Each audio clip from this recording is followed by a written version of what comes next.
Story number 1. Echoes of the Forgotten Bell. In the winter of 2011, I was working as a security guard at the Old Hartford Museum, a place as rich in history as it was in chilling tales.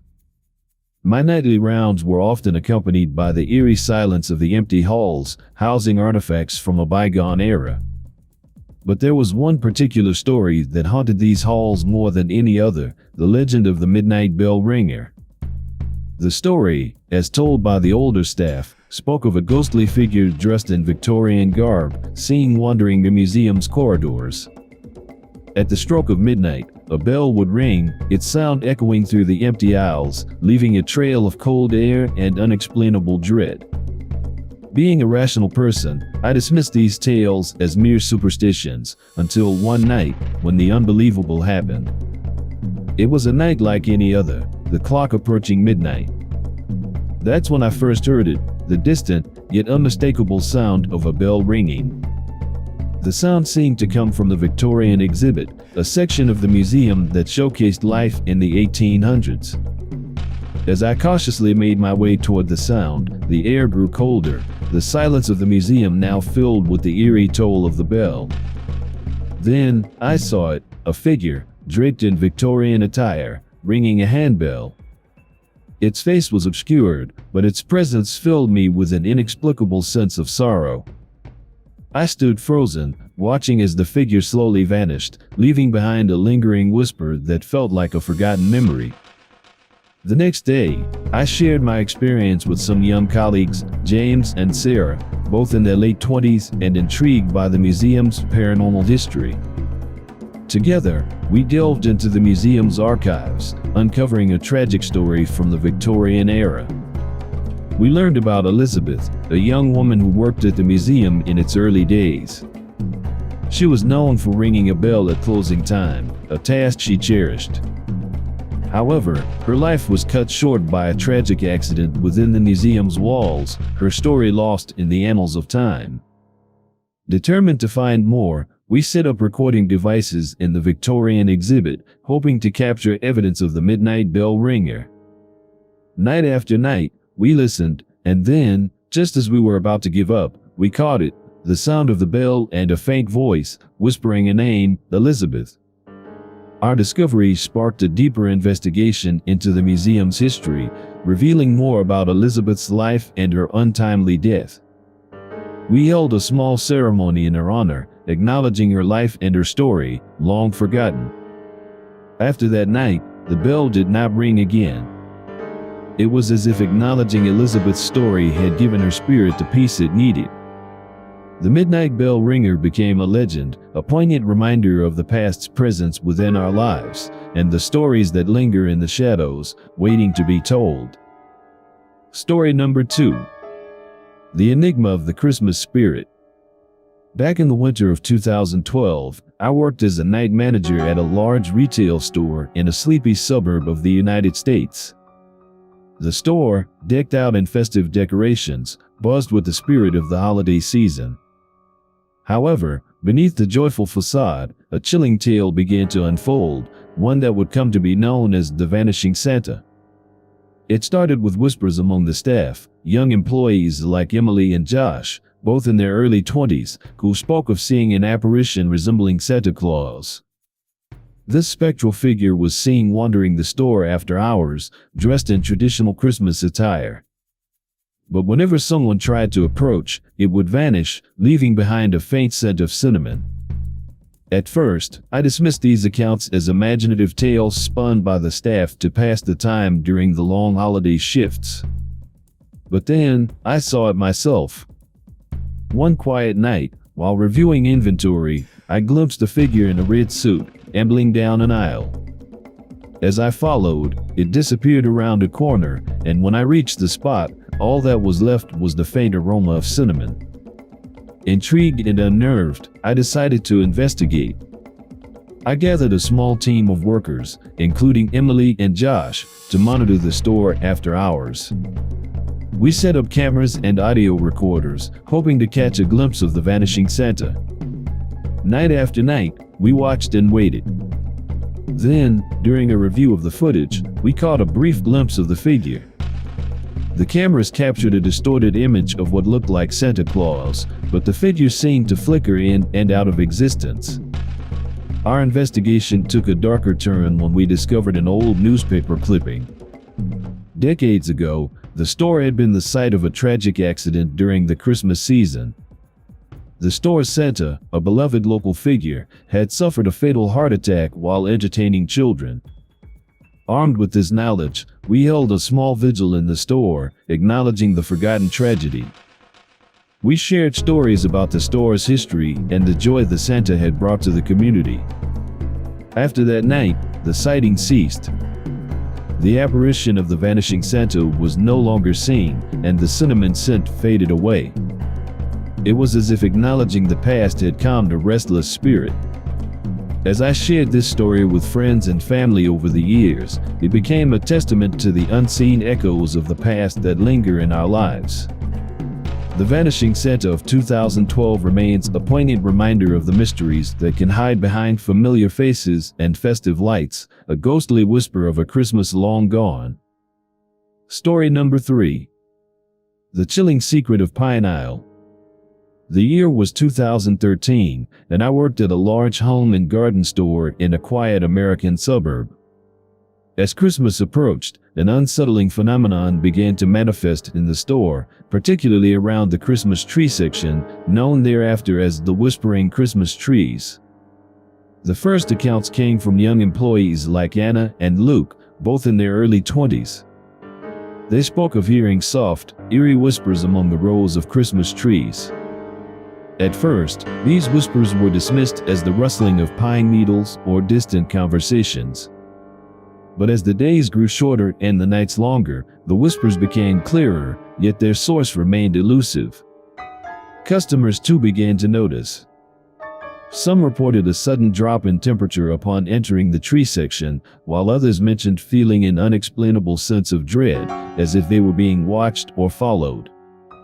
Curiosity and concern led me to investigate after the store had closed. Armed with a flashlight and a digital recorder, I ventured into the Christmas tree section. The air was still, the only light coming from my flashlight. Then, I heard it, a soft murmur, like a distant conversation carried by the wind. I scoured the area, checking for hidden speakers or any other potential source, but found nothing. The temperature seemed to drop with each step I took among the trees, my breath turning to mist in the air. Determined to get to the bottom of this mystery, I enlisted the help of a few brave employees, including Anna and Luke. We conducted after-hours vigils, recording our experiences and noting every unusual occurrence. Our investigation took a surprising turn when Luke discovered an old newspaper article. The land where the store now stood had once been part of a Christmas tree farm, owned by a reclusive couple known for their eccentric behavior. Tragically, the couple had perished in a fire on the property, their story becoming a forgotten footnote in the town's history. As we delved deeper into the past, the whispers grew more frequent. On one chilling night, our digital recorder picked up a clearer message, a fragmented sentence that sounded like, "Leave the pines." With this newfound information, we held a small remembrance ceremony in the store, acknowledging the couple's tragic fate. We shared stories of their lives and their connection to the land, offering a moment of silence in their honor. After that night, the whispers ceased. The temperature in the Christmas tree section returned to normal, and the oppressive feeling of being watched disappeared. It was as if acknowledging the land's history had appeased whatever remnants of the past were lingering among the pines. The Whispering Christmas Trees of 2013 became a haunting tale of unresolved history and a reminder of the stories that can be hidden beneath the surface, waiting to be heard. Story number 4. The Phantom Playtime. It was the winter of 2014, and I found myself employed at a well-known department store in a quiet American suburb. Among the many sections, the toy department was a wonderland for children, especially during the festive season. Yet, unknown to many, it harbored a chilling secret, later known as eerie echoes in the toy section. The first incidents were subtle and easily dismissed. Staff members like young Emma and Jake, both energetic and in their early 20s, reported hearing faint giggles and the creaking sounds of old-fashioned toys in the toy section. These occurrences were particularly noticeable around a display of antique Christmas dolls. At first, we joked about the store being haunted, but as Christmas approached, the phenomena intensified. The laughter seemed more pronounced, and several employees claimed to see the antique dolls' eyes following them as they moved around. Curiosity and a sense of unease led me to investigate. One night, after the store had closed, I ventured into the toy section, armed only with a flashlight and a camera. The area, usually bustling with activity, now lay in an unnerving silence. As I approached the display of antique dolls, a chill ran down my spine. The air around me grew colder, and the faint smell of old wood and fabric filled my senses. Then, I heard it, a soft, ghostly giggle echoing through the aisles. I spun around, shining my flashlight in all directions, but there was no one there. The dolls sat motionless, their glassy eyes reflecting the light. Yet, the feeling of being watched was overwhelming. Determined to uncover the truth, I reviewed the store's history and discovered a forgotten tragedy. Decades ago, the store had been a family-run toy shop where a tragic fire claimed the lives of the owner's young daughter and her beloved doll collection. With this revelation, I organized a small ceremony in the store, acknowledging the lost lives and the history of the land. We placed flowers by the antique dolls and shared stories of the shop and its joyous past. After that night, the strange occurrences ceased. The laughter was no longer heard, and the air in the toy section felt warmer, more inviting. It was as if acknowledging the past had allowed a restless spirit to find peace. The events of 2014 in the toy section became a tale of unresolved history and the lingering echoes of a bygone era. Eerie Echoes in the toy section remains a poignant reminder of the stories hidden within the walls of our everyday lives, waiting to be heard and remembered. Story number 5. Reflections of the Forgotten. In the winter of 2015, I worked in a large department store in a suburban town in the United States. It was my first job, and I was excited about the busy holiday season. However, that excitement soon turned to unease as I encountered the store's unsettling secret, known amongst the staff as the shadow in the stockroom. The stockroom was a sprawling space filled with boxes of merchandise, including a section for Christmas decorations. It was here that the peculiar events began to unfold. Staff members, particularly the younger ones like myself and my colleague, Mike, noticed that boxes were often moved overnight and items were misplaced, creating unexplainable messes. One evening, as I was organizing the Christmas ornaments, I caught a glimpse of something in the reflection of a shiny bauble, a shadowy figure moving silently between the aisles. Startled, I turned around, but there was nothing there. The figure was visible only in the reflection of the ornaments. Curiosity and a sense of dread led me and Mike to delve deeper into this mystery. We decided to stay late one night, watching the stockroom from a distance. Armed with a camera, we hoped to capture evidence of the elusive shadow. As the clock struck midnight, the temperature in the room dropped noticeably. Then, in the dim light, we saw it, a dark, humanoid shape moving stealthily among the boxes. It seemed to be searching for something, its movements deliberate and purposeful. In the following days, we researched the store's history and uncovered a tragic event. Years ago, a stockroom employee had vanished without a trace. His disappearance remained a mystery, with no clues as to his whereabouts. Determined to find answers, we set up more cameras, capturing the shadow's movements. Each time, the figure appeared more agitated, its movements more frantic. It was as if it was trapped in a perpetual search. As Christmas approached, we held a small vigil in the stockroom, acknowledging the lost employee's memory. We spoke his name aloud, offering a moment of silence in his honor.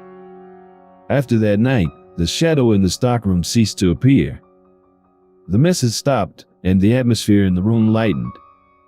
It was as if acknowledging the forgotten employee's fate had released a trapped spirit from its endless search. The events of 2015 in the stockroom became a haunting reminder of the past's grip on the present. The shadow in the stockroom was a tale of loss and unresolved history, echoing in the silent spaces behind the festive cheer of the holiday season. Story number 6. The Silent Tales of Winter. The winter of 2016 brought with it not just the biting cold, but a chilling mystery to the grocery store where I worked, located in a quaint suburban town in the United States. The store, a hub of community life, soon became the center of whispered tales and unease, all because of an unexplained phenomenon we called frost patterns on the freezer doors. I was a young employee then, barely in my mid-20s, working alongside my friend and colleague, Lily. Our store's freezer section was ordinary, housing a variety of frozen goods behind glass doors. But that winter, something extraordinary began to happen. Each morning, as we opened the store, we found intricate frost patterns on the freezer doors. These weren't random ice formations, but detailed scenes resembling old-fashioned Christmas cards. Snow-covered villages, horse-drawn sleighs, families gathered around Christmas trees. Each pattern was different from the last and changed every night. Intrigued and slightly unnerved, Lily and I started documenting these frosty artworks. We took photos and compared them each day, trying to find a logical explanation. But the patterns defied all reason. They were too detailed, too precise to be mere coincidences. As our collection of photos grew, so did our curiosity. We decided to delve into the store's past, hoping to find some clue. Our investigation led us to an old town legend about the land where the store now stood. It was once the site of a festive winter market, a place of joy and celebration during the Christmas season. But tragedy struck one year when a devastating blizzard hit the town. The winter market was engulfed in snow, leading to several unexplained disappearances. The event was shrouded in mystery and had since become a forgotten chapter in the town's history.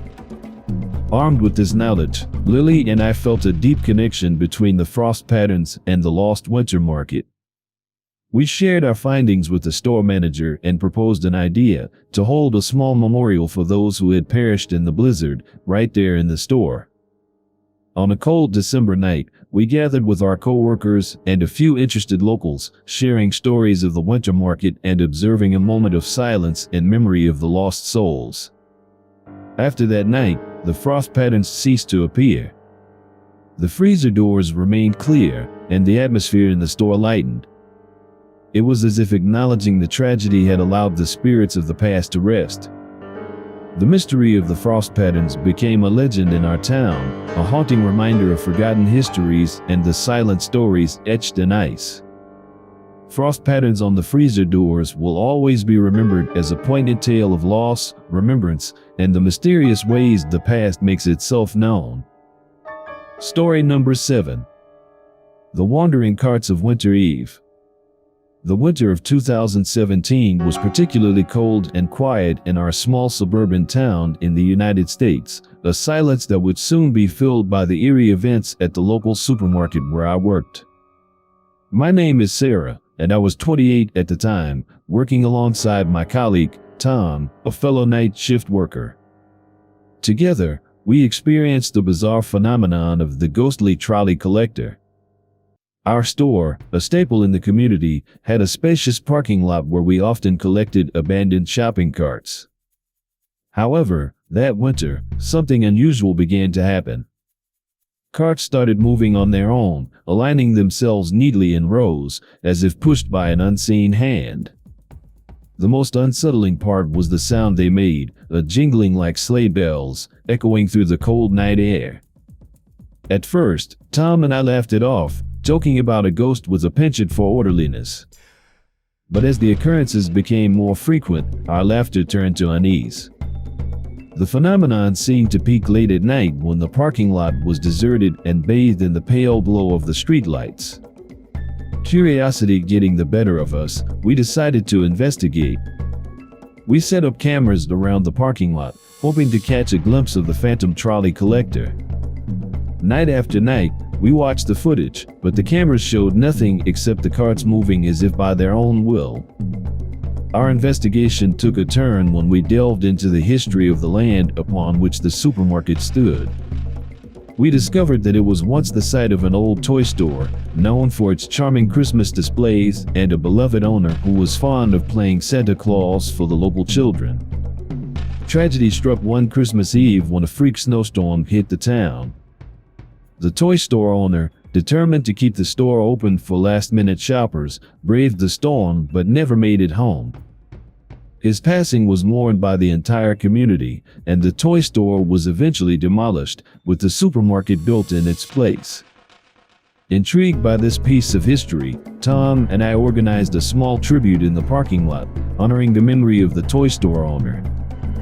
We decorated a shopping cart with Christmas lights and bells, and shared stories about the joy he brought to the town. After that night, the ghostly trolley collector was no longer seen. The cart stayed put, and the jingling sound ceased. It was as if acknowledging the toy store owner's legacy had given him peace, allowing him to move on. The events of 2017 became a tale passed down among the employees, a haunting yet heartwarming reminder of the past that lingers around us. The ghostly trolley collector's story remains a testament to the unseen connections we have with the histories that predate us, echoing through time in the most unexpected ways. Story number 8. Echoes of Forgotten Yuletides. The year 2018 brought an unearthly phenomenon to the historic hotel where I worked, located in a small, picturesque suburb in the United States. My name is Emily, and I was a 26-year-old night shift manager at the time, working alongside my colleague, Ryan, who was in his late 20s. That winter, we encountered what came to be known as the caroling apparitions. Our hotel, steeped in history, was renowned for its grand architecture and festive decorations during the holiday season. However, that December, something otherworldly began to happen. Late at night, when the hotel was quiet, haunting melodies of ancient Christmas carols could be heard echoing through the empty corridors. The music was beautifully yet eerie, with no discernible source. Initially, Ryan and I thought it might be the hotel's sound system malfunctioning. But when the music continued even after we turned the system off, we knew something unexplainable was happening. The carols, though enchanting, left us feeling both mesmerized and unnerved. Driven by a mixture of fear and curiosity, we embarked on an investigation. We scoured the hotel, searching for hidden speakers or any technical explanation, but found none. The music seemed to emanate from the very walls of the hotel, its age-old bricks and beams resonating with ghostly choirs. Our search led us to delve into the hotel's past. We discovered that in the early 1900s, the hotel had been a gathering place for Yuletide celebrations, hosting grand Christmas carol performances. Tragically, a fire during one such event had resulted in several deaths, casting a dark shadow over the hotel's illustrious history. Armed with this knowledge, Ryan and I decided to pay tribute to those lost souls.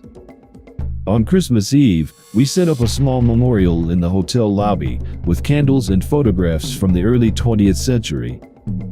We invited the hotel staff and a few guests to join us in a moment of silence, honoring the memory of those who had perished in the fire. As the clock struck midnight, something miraculous happened. The ethereal music, which had become a nightly occurrence, began to play. But this time, it felt different. The melody was softer, more peaceful. As the last notes faded away, a profound sense of calm settled over the hotel. From that night on, the caroling apparition ceased. The corridors remained silent, the haunting melodies a thing of the past. It was as if our acknowledgement and tribute had brought peace to the restless spirits, allowing them to move on. The events of 2018 at the hotel became a poignant reminder of the past's enduring presence. The caroling apparition story is a testament to the power of memory and the unseen bonds that connect us to the echoes of history, resonating through the silent nights of time. Story number 9. Whispers Under the Mistletoe. In the bustling holiday season of 2019, I worked at a charming old bookstore nestled in a suburban neighborhood of the United States. My name is Hannah, and I was then a 24-year-old store assistant. That December, our quaint store became the setting for strange occurrences, all centered around an old sprig of mistletoe, an experience we later referred to as the mistletoe phantom. The mistletoe hung from a beam in the center of the store, a traditional festive decoration. But soon, bizarre happenings began under its green and white leaves. Workers, including myself and my friend Mark, a fellow assistant in his late 20s, experienced gentle tugs on our clothing and sudden, inexplicable cold breezes as we passed beneath it. Initially, we thought it was merely drafts or accidental brushes against the mistletoe. However, the frequency and nature of these incidents soon escalated, making us realize this was no ordinary occurrence. Items would mysteriously fall off shelves, pages of books would rustle as if caught in a non-existent wind, all when someone stood under the mistletoe. Intrigued and a little spooked, Mark and I decided to dig deeper into the bookstore's history. We learned from the elderly owner that the building had once been a home, owned by a jovial man known for his love of Christmas and practical jokes. Sadly, he had passed away many years ago, right around the holiday season. Connecting the dots, we wondered if the playful spirit of the former owner was still lingering, his love for holiday pranks undiminished even in death. To test our theory, we set up a small camera to record the area around the mistletoe. Reviewing the footage, we saw something astonishing. Though the camera didn't capture any apparition, we observed the pages of nearby books flipping and objects moving subtly on their own. The air around the mistletoe seemed to shimmer occasionally, as if disturbed by an unseen presence. Wanting to acknowledge and perhaps appease the spirit, we organized a small Christmas celebration in the store. We invited customers and staff to share stories of the bookstore and its history, and we set up a chair with a photo of the former owner, adorned with a festive wreath. After that night, the playful disturbances under the mistletoe ceased. The bookstore regained its peaceful atmosphere, with only the occasional, almost nostalgic rustle of pages or a faint breeze as reminders of our mischievous visitor. The events of 2019 at the bookstore became a beloved part of its lore. The mistletoe phantom story reminds us of the lighter side of the unknown, a playful echo from the past that brought a touch of mystery and joy to our holiday season. Story number 10. Echoes of a Forgotten Christmas. It was the winter of 2020, and the world outside was blanketed in snow, painting a serene yet somber picture. I was working as a security guard at a large shopping mall in a suburban town in the United States. That Christmas Eve, I became a part of a story that still lingers in my heart, the tale of the lost child of Christmas Eve. The mall, adorned with festive decorations and bustling with holiday shoppers, held a poignant secret known only to a few. Every Christmas Eve, as the clock neared midnight and the crowds thinned, a ghostly apparition of a young child would appear, wandering the aisles in silence. She was a little girl, no more than 6 or 7, dressed in a tattered coat, her eyes filled with confusion and longing. The first time I saw her, I was with my colleague, Anna, a bright and empathetic young woman in her late 20s. We watched in disbelief as the child meandered through the toy section, reaching out to the toys but never touching them. Her lips moved as if calling out, but no sound came forth. Intrigued and deeply moved by the child's forlorn presence, Anna and I began to investigate her origins. We scoured old newspaper archives and spoke to longtime residents of the town. Our search led us to a tragic story from many years ago, a little girl who had gone missing in the mall on Christmas Eve, never to be found. As the pieces of the puzzle fell into place, Anna and I felt a profound sense of sorrow for the lost child, whose spirit seemed trapped in an endless search for her parents. We decided to do something to honor her memory and perhaps help her find peace. On Christmas Eve, after the mall had closed, we set up a small memorial in the toy section. We lit candles and placed a teddy bear and a picture of the little girl, as described in the old newspaper clippings. Then, in the quiet of the night, we spoke to her spirit, telling her that she was remembered and loved. That night, as the clock struck midnight, the little girl appeared again. This time, however, there was a noticeable change. She seemed calmer, her eyes less troubled. She walked up to the memorial, looking at the teddy bear and the photo. Then, in a moment that felt like a gentle goodbye, she vanished, and the air around us warmed. From that Christmas Eve onward, the ghostly child was no longer seen. Anna and I like to believe that our act of remembrance and love helped her spirit move on, releasing her from the echoes of that long-ago Christmas. The story of the lost child of Christmas Eve has since become a bittersweet legend in our town, a reminder of the fleeting nature of life and the enduring power of memory and compassion. It's a tale that evokes both tears and smiles, a poignant echo of a love that transcends even the boundaries of the seen and unseen.